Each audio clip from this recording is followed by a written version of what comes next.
Hey everybody, just got off work. I got me a brand new RedMax trimmer. I use these a lot. Ready to go weed eater. We're doing a break-in period right now. 15-minute break-in period. This is the Bcz230ts RedMax trimmer. And it is a damn good trimmer. I recommend to you or anybody that buys this trimmer that you get the bump feed head for this trimmer, a 10,000 RPM high velocity speed feed bump head. It's definitely way easier to reload than the stock head that comes on it. If you do commercial lawn care, I would definitely take the guard off if you're used to that type of stuff. If not, I wouldn't. It can get pretty dangerous. Always make sure you got eye protection, guys. Always eye protection. Wanted to show y'all the new weed eater. That's the little bump feed head right there. I don't know if you can see that. High velocity bump head.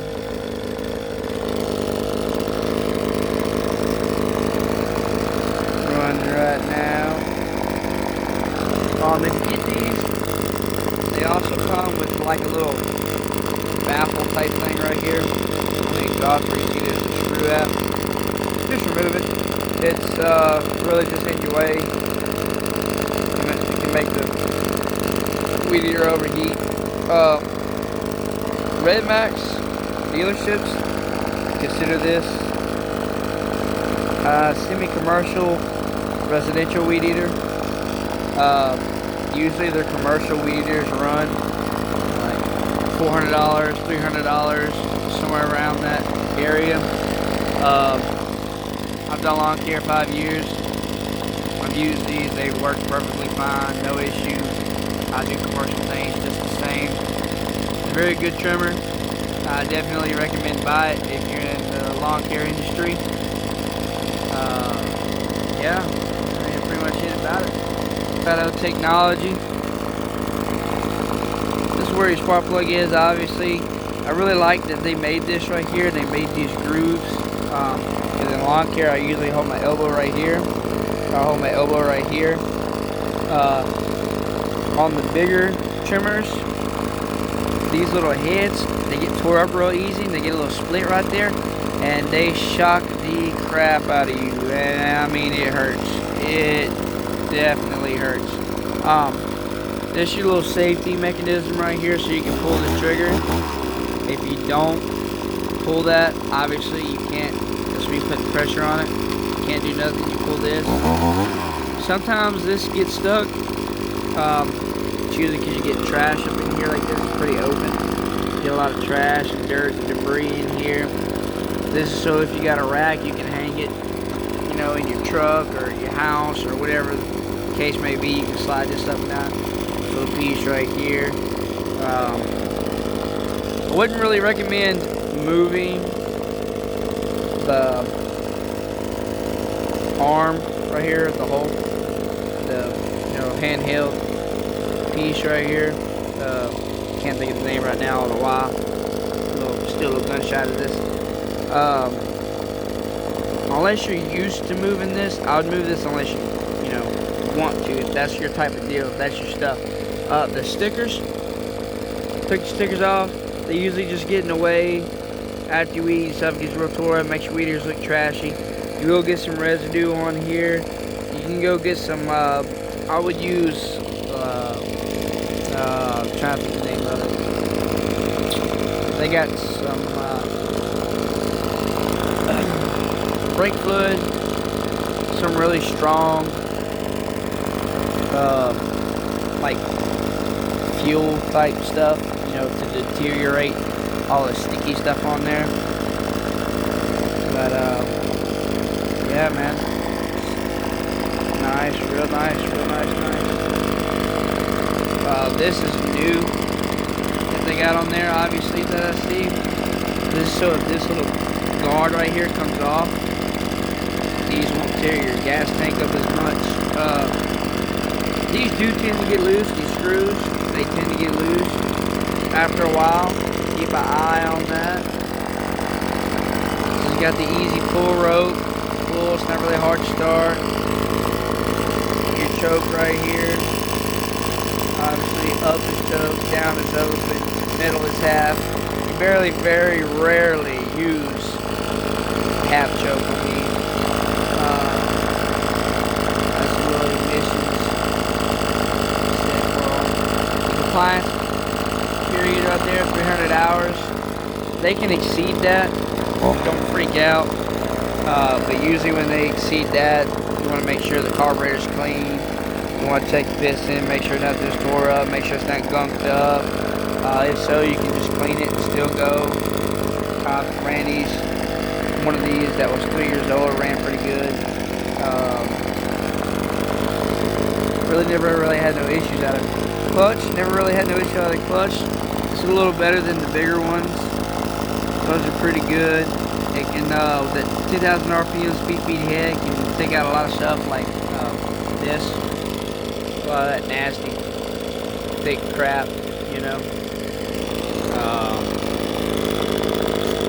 Really not sure what, I know this is the hang up stuff with it. I'm not really sure what this is for. Haven't really figured that out. You got a cap, obviously, to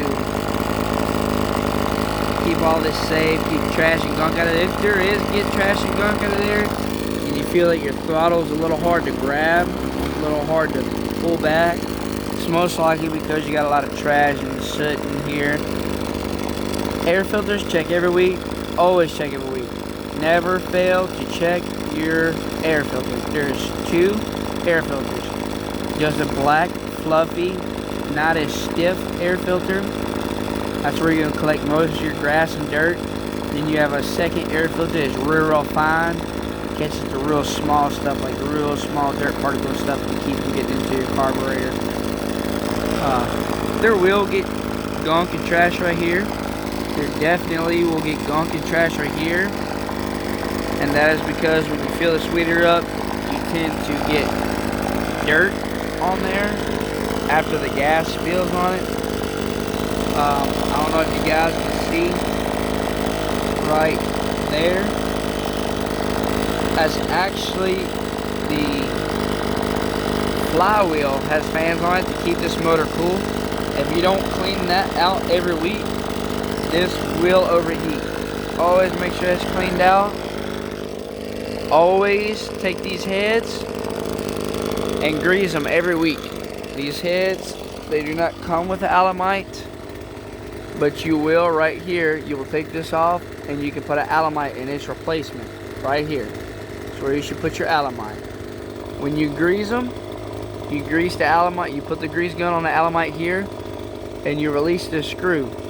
When you grease, all the old grease is going to come out this side, so you see new grease, and you put this back in. Do not tighten it too much. It will strip. I have had that problem with RedMax. This right here, if this is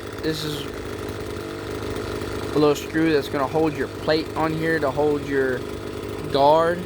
So you have a guard that you can take off with 2 screws, and then you'll still have this little bracket right here.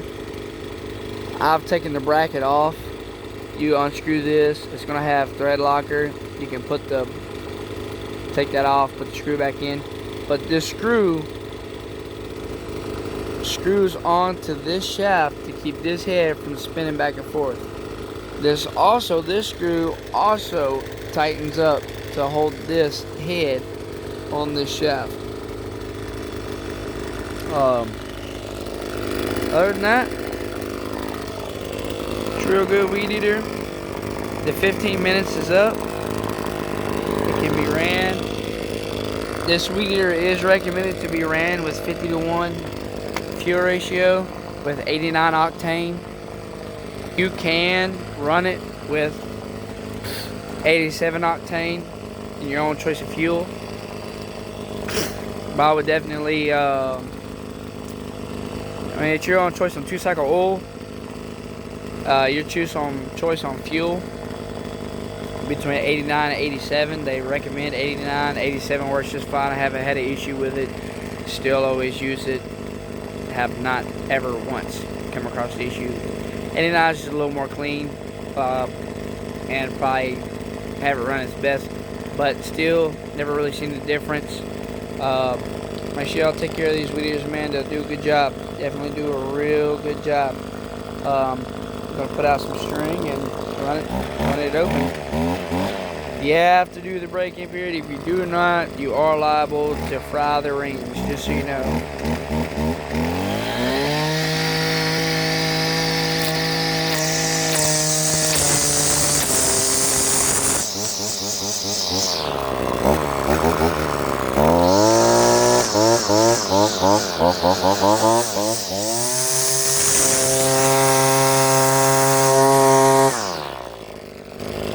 Very lightweight, aimed at 10.14 pounds. It's got a 22 cm3 displacement, 22 cc.